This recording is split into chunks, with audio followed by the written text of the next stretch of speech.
आइए हम लोग कथा में प्रवेश करें।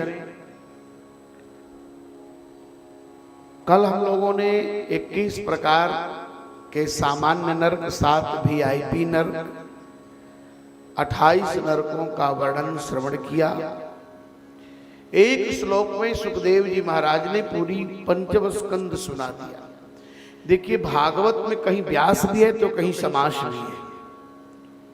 भूद्वीप वर्ष सरिद्रद्रिनवः समुद्र पाताल दिन नरकलो पाताल दिन नरक भागण लोक संस्था गीता मया नृपत्पवभूमीश्वरस्य स्थूलं वपुः सकल जीवनिकाय धाम।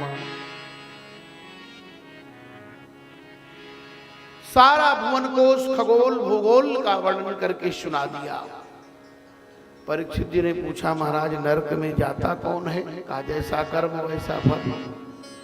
बोले नरक से बचने का उपाय? कहा नरक से बचने का एक ही उपाय है कि सकृन् मनः कृष्ण पदारविंदयो। जितना जल्दी हो सके अपना मन भगवान के चरणों में लगा। क्यों? उससे लाभ क्या होगा? कहा दुनिया के जितने भी प्रायश्चित हैं उनके बाद पाप चढ़ जाता है।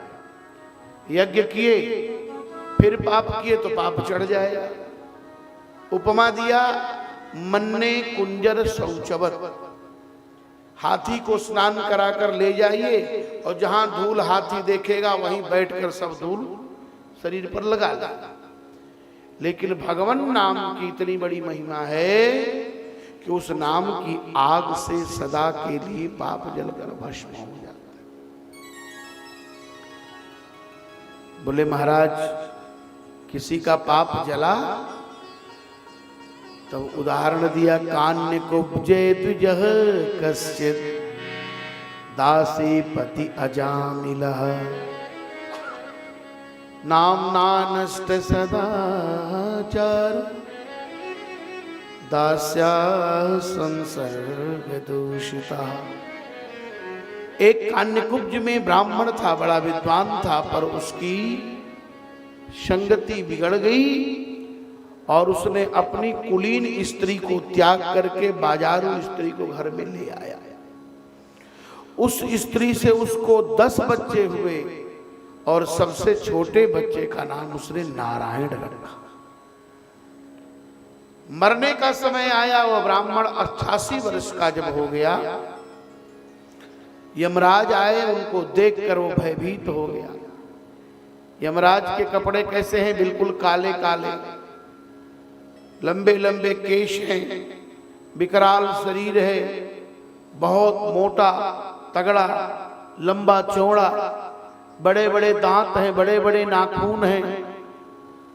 उनके इस विद्रूप को देख करके वो भयाक्रांत हो गया और भयभीत होकर के चिल्लाया, दूरे क्रीडन का शक्तम पुत्रम नारायणाभयम्।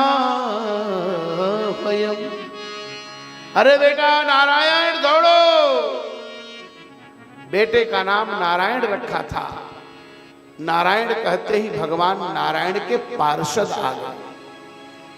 पार्षद कहते हैं सभा में बैठने वाले सदस्यों को। परिषदे भवती इति पार्षदः। परिषद कहते हैं सभा को, और सभा में जो बैठता है उसको कहते हैं पार्षद, सभासद। जमदूत कैसे आए? काले कपड़े में। यमराज भी काला कपड़ा पहनते हैं। इसीलिए हमारे यहाँ न्यायाधीश और वकील दोनों काला पहनते हैं। इसका प्रमाण कहाँ है? स्कंद पुराण में प्रमाण है कि यह धर्मराज काला कपड़ा पहनते हैं। जब वो दंड संहिता, जब दंड देने के लिए बैठते हैं इजलास पर, कौटिल्य भी इसकी चर्चा कर रहे हैं, चाणक्य भी अर्थशास्त्र में। लाल रंग का उनके यहाँ पट्टी लगी रहती है, वही लाल पट्टी यहाँ भी कोर्ट में लगी रहती है। क्यों? क्योंकि लाल और काले के सम्मिश्रण से अपराधी भयभीत होकर सत्य सत्य बोल देता है। वही प्राविधान यहाँ भी कचहरी में होता है।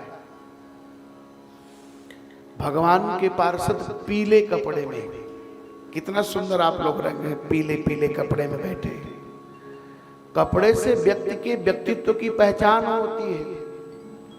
कपड़ा महंगा हो या सस्ता हो उससे मतलब नहीं है, लेकिन उसके रंग का तो प्रभाव है ही। अगर कोई सामान्य व्यक्ति भी पीला कपड़ा पहनकर जा रहा हो तो एक बार आदमी सोचता है धार्मिक आदमी होगा, वो भले ही ठगे घूम रहा हो, धूर्त ही घूम रहा हो। तो पीले पीले कपड़े में चार चार भुजा वाले आए और चार भुजा वाले पूछे तुम कौन हो? जमदूत बोले हम जमराज के दूत हैं। तुम लोग कौन हो? हम विष्णु पार्षद हैं। क्यों आए हो? बोले इसको बचाने आए हैं। तुम लोग क्यों आए हो? उसे इसको ले जाएंगे। क्यों? का जीवन भर अधर्म किया है। बोले धर्म की परिभाषा बताओ। आजकल धर्म के नाम पर इतनी मोटी मोटी किताबें लिखी जा रही हैं। आजकल धर्म के नाम पर और विशेष रूप से धर्म के नाम पर बरगलाने का काम जो आईएएस पीसीएस के बच्चे तैयारी कर रहे हैं, उनको जो फिलॉसफी की किताबें पढ़ाई जा रही हैं उसमें 90% सब झूठी और उल्टी बातें पढ़ाई जा रही हैं। कम से कम सही सही बात तो दर्शन की सही व्याख्या करो। यही कारण है कि आजकल जितने आईएएस आईपीएस आ रहे हैं वो लगभग धर्म से दूर हैं, क्योंकि उनको पढ़ाया जाता है धर्म निरपेक्ष। धर्म निरपेक्ष शब्द का कोई अर्थ ही नहीं है, कोई अर्थ नहीं है। मैं चैलेंज के साथ ये बात कह रहा हूं। दुनिया की किसी डिक्शनरी में धर्म निरपेक्ष का कोई अर्थ ही नहीं है। निरपेक्ष का मतलब होता है धर्म के साथ कोई संबंध नहीं। राजा हरिश्चंद्र से पूछा गया कि तुम धर्म सापेक्ष हो कि धर्म निरपेक्ष? राजा हरिश्चंद्र ने कहा मैं धर्म सापेक्ष था, धर्म सापेक्ष हूं और धर्म सापेक्ष रहूंगा। मेरा राज्य गया इसका कोई दुख नहीं, मेरी पत्नी बिक गई इसका कोई कष्ट नहीं, मेरा बेटा मर गया इसका कोई शोक नहीं, मैं सपच के यहां आकर स्मशान पर सेवा कर रहा हूं इसका भी कोई क्लेश नहीं है। मैं जीवित हूं, स्वस्थ हूं, लेकिन मेरे जीवन से जिस दिन धर्म चला जाएगा मैं धरती पर एक क्षण खड़ा नहीं रह सकता। धर्म एव हतो हन्ति धर्मो रक्षति रक्षिता। जमदूतों से पूछा धर्म किसे कहते हैं बताओ? तुम लोग कह रहे हो कि जीवन भर अधर्म किया, तो बताओ धर्म किसे कहते हैं? यमदूतों ने कहा वेद प्रणहितो धर्मो यधर्मस्तद विपर्ययः वेदो नारायणः साक्षात् स्वयंभूरितिशोष्म।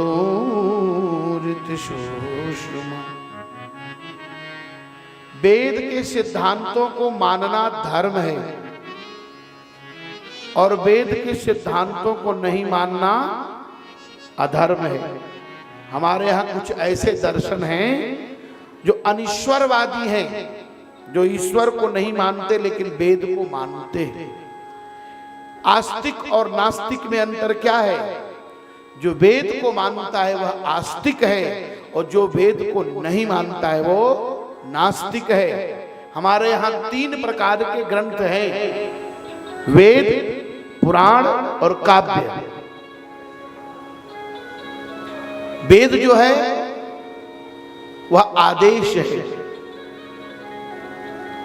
वेद जो है वो पितृ संबित उपदेश है, पुराण जो है वह मित्र सम्मित उपदेश है और काव्य जो है वो कांता सम्मित उपदेश है। पिता अपने पुत्र को आदेश देता है तो वेद आदेश करता है, ये मानना होगा। क्या वेद कहता है? सत्यम वद धर्मम चर। वेद में चाहिए नहीं है, वेद कहता है तो मानना पड़ेगा, ये आदेश है। पुराण क्या है? बोले मित्र सम्मित उपदेश है, मित्र समझाता है। क्या कहता है? भाई अच्छा काम करना चाहिए। बस समझ आई? तो पुराण जो है वह मित्र सम्मित उपदेश है, और काव्य वाल्मीकि रामायण ये काव्य है।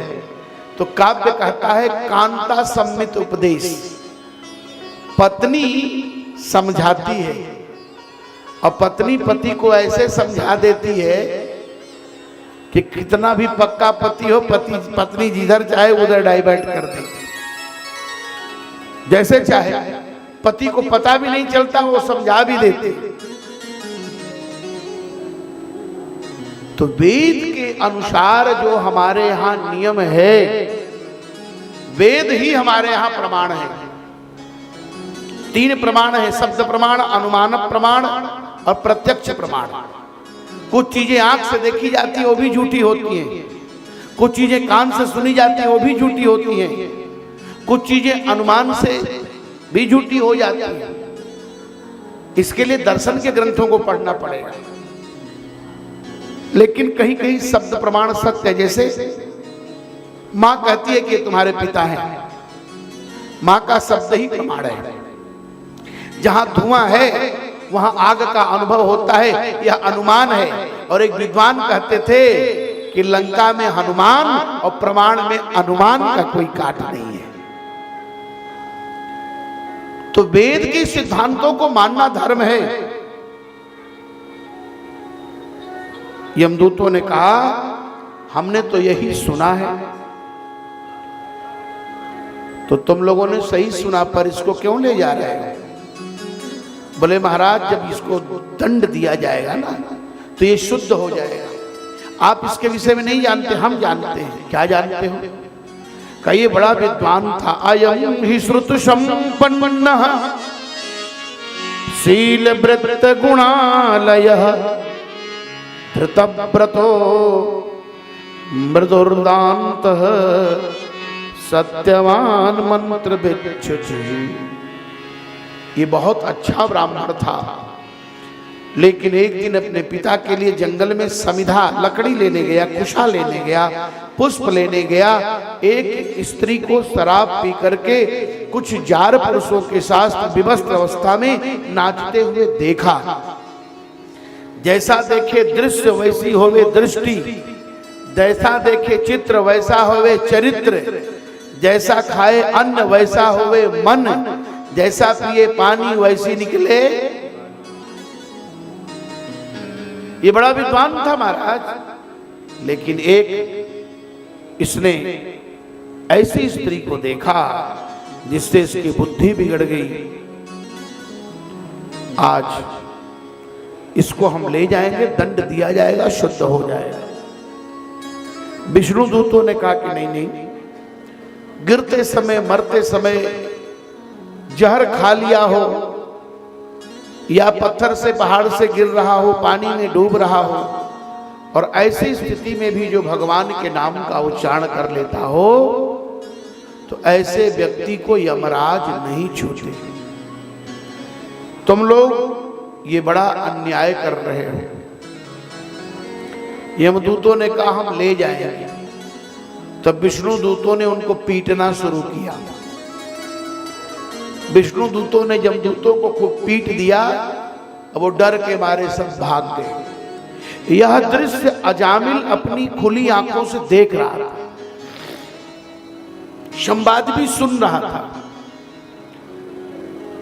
यमदूत भगे तो अजामिल विष्णु दूतों से कुछ कहने वाला था, तब तक वो लोग भी चले गए। अजामिल की चेतना जागृत हुई और तुरंत अजामिल ने अपने पुत्र को घर परिवार की व्यवस्था सौंप दिया और गंगा द्वार मुपेयाय मुक्त सर्वानुबंधन कहां चला गया? हरिद्वार। अजामिल जैसा पापी भी भगवान के नाम से नरक जाते जाते बच गया। एक प्रश्न उठता है कि अजामिल जैसे पापी के घर में नारायण नाम कहां से आ गया? तो इसकी भी कथा आती है। कथा यह है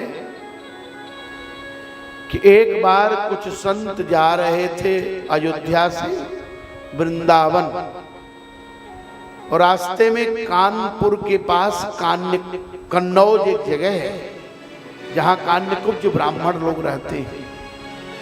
वहीं ब्राह्मण लोगों को, संत लोगों को रात्रि हो गई तो सोचे चलो थोड़ा यहीं विश्राम कर लेते हैं।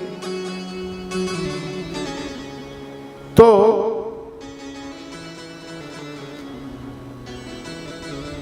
सोचे कि अब क्या करें। पूछा लोगों से, भैया इस गांव में कोई संत महात्मा रहता है? बोले हाँ हाँ, हर गांव में 2-4 आपको उचक्के मिल जाए। बोले हाँ हाँ, साधु सेवा करने वाला एक अजामिल जी है। अब बेचारे वो सब महात्मा सीधे से बांटे, अजामिल का घर पूछे, अजामिल का घर किधर? अब जिससे अजामिल का नाम पूछे वो सुन करके हंसे। तो मन ही मन महात्मा लोगों को शंका भी हो रही थी कि हमको देखकर हंस रहे हैं कि पूछकर हंस रहे, समझ नहीं आ रहा। पूछते पूछते पूछते अजामिल के घर 2-4 10 नहीं 100-200 महात्मा पहुंच गए। अजामिल उस समय शराब पी रहा था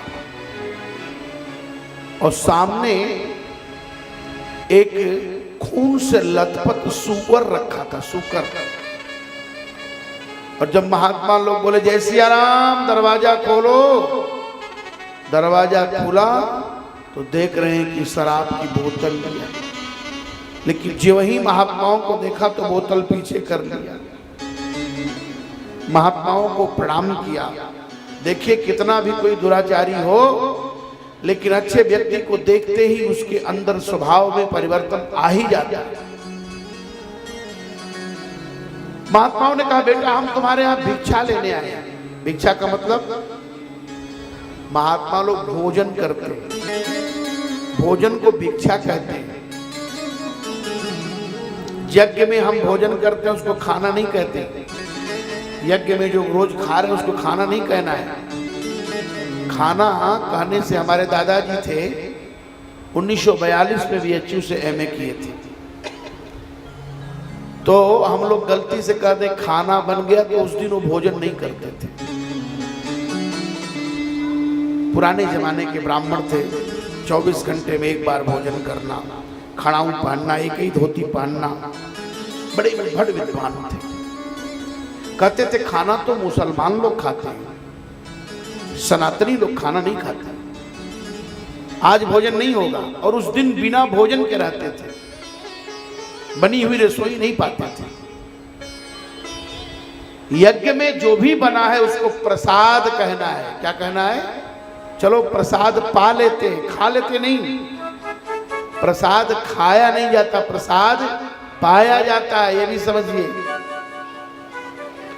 महात्माओं को देखा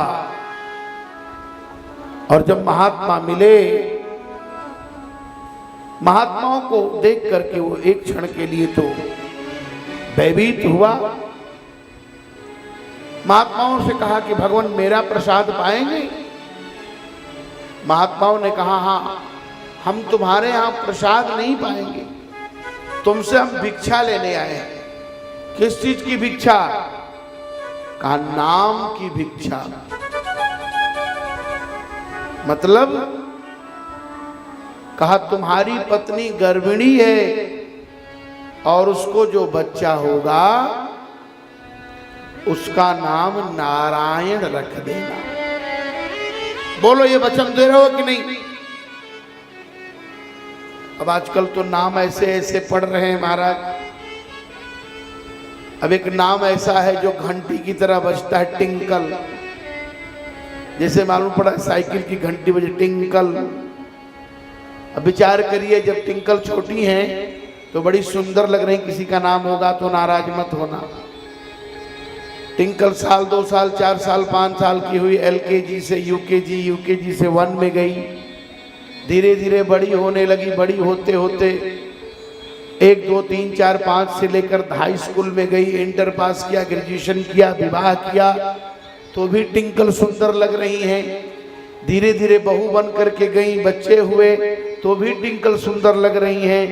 30 35 40 50 के बाद अब जब 60 साल की हो गई तो बड़ा बड़ा चश्मा लग गया, और उसमें भी चश्मे का एक डंडा टूट गया तो पकड़ के सूता ऐसे कान में लगा लिया।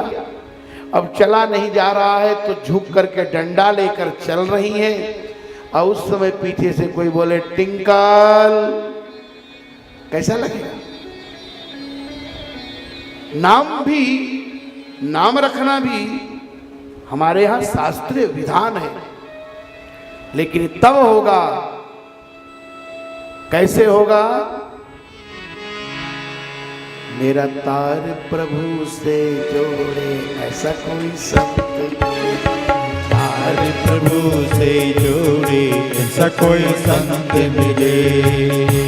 ओ मेरा तार प्रभु से जोड़े ऐसा कोई संत मिले, ऐसा कोई संत मिले, ऐसा कोई संत मिले, ऐसा कोई संत मिले, ऐसा कोई संत मिले।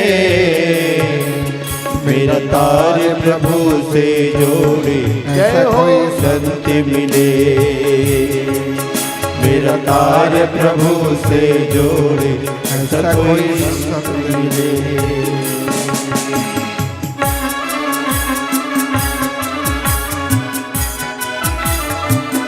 राधे। सभी लोग ताली सेवा करके मस्ती में जय जय।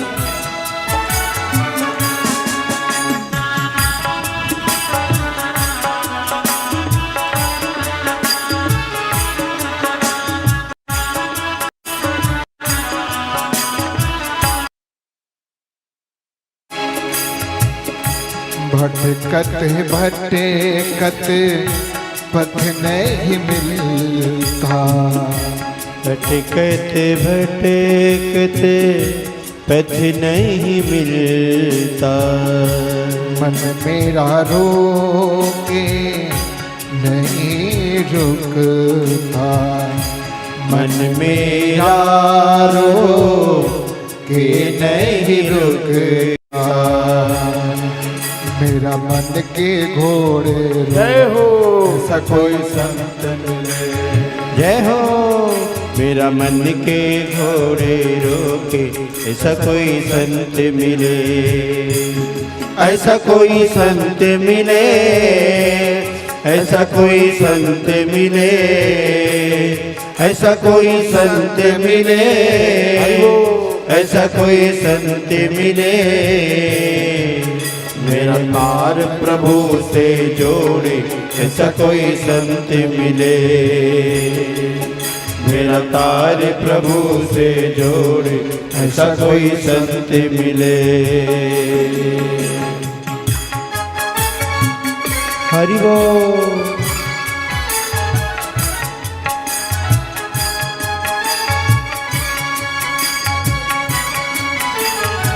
श्री राधे। ताली सेवा करते हुए जय जय।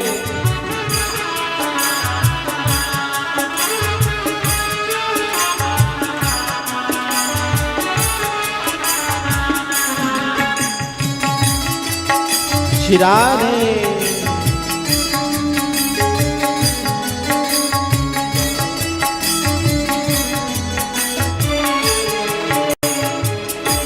जोड़े तारे करे उजियारा, जोड़े तारे करे उजियारा। अंतर मन में रहे अंधियारा, अंतर मन में रहे अंधियारा। मेरा आत्मा रूप दिखा दे ऐसा कोई संत मिले। हरि बोल। मेरा आत्म रूप दिखा दे, ऐसा कोई संत मिले, ऐसा कोई संत मिले, ऐसा कोई संत मिले, ऐसा कोई संत मिले, ऐसा कोई संत मिले। मेरा तार प्रभु से जोड़े, ऐसा कोई संत मिले, मेरा तार प्रभु से जोड़े, ऐसा कोई संत मिले, मेरा तार प्रभु से जोड़े, ऐसा कोई संत मिले, मेरा तार प्रभु से जोड़े, ऐसा कोई संत मिले। बोलो संत गुरुदेव भगवान की जय। महात्माओं ने आज अजामिल को उसके पुत्र का नाम नारायण रखने के लिए कह दिया। आज उसी नाम का प्रभाव है कि अजामिल जैसा पापी नरक जाते जाते बच गए। भगवान का नाम चाहे जान कर ले या अनजान में ले, बिजली का तार अनजान में छुए और चाहे जान कर छुए, करंट तो लगेगी। इधर यमदूत गए धर्मराज के पास, बोले महाराज अब हम नौकरी नहीं करेंगे। बोले क्यों? ये बताओ कि कितने लोगों का शासन चलता है। जब सारी बात बताई कि पीले पीले कपड़े वाले आए और हमको पकड़कर पीट दिए, इतना सुनते यमदूतों को देखकर यमराज जी बोले आओ आओ तुमको गले लगा ले। बोले क्यों? बोले वो सामान्य लोग नहीं है। वो कौन है? बोले भगवान के वो भक्त हैं, भगवान के पार्षद हैं। हम सब पर राज्य करते हैं लेकिन हम पर भी कोई राज्य करने वाला है। 12 लोगों का सुरक्षित है कोटा। कौन कौन? स्वयंभुर नारदः शंभो, कुमारः कपिलो मनु, प्रहलादो जनको भीष्मो, बलिर्भयासकिर्भयम्, द्वादशैते बीजानीमो, धर्मं भागवतं भटा, गुह्यं विशुद्धं दुर्बोधं, यं ज्ञात्वामृतमश्नुते। 12 लोगों से जिनका संबंध होगा उनको मत लाना। किनको? बोले स्वयंभू ब्रह्मा जी, स्वयंभू नारद, नारद और शंभु भगवान शंकर, शरद कुमार, कपिल देव, मनु, प्रहलाद, जनक, भीष्म, राजा बलि और सुखदेव जी और एक धर्मराज। बोले महाराज तो किसको लाए हम? का एक बात और सुन लेना, मरते समय अगर कोई नारायण कह दे उसको भी मत लाना मेरे यहां, हमारी नौकरी चली जाएगी। इसके एक हाथ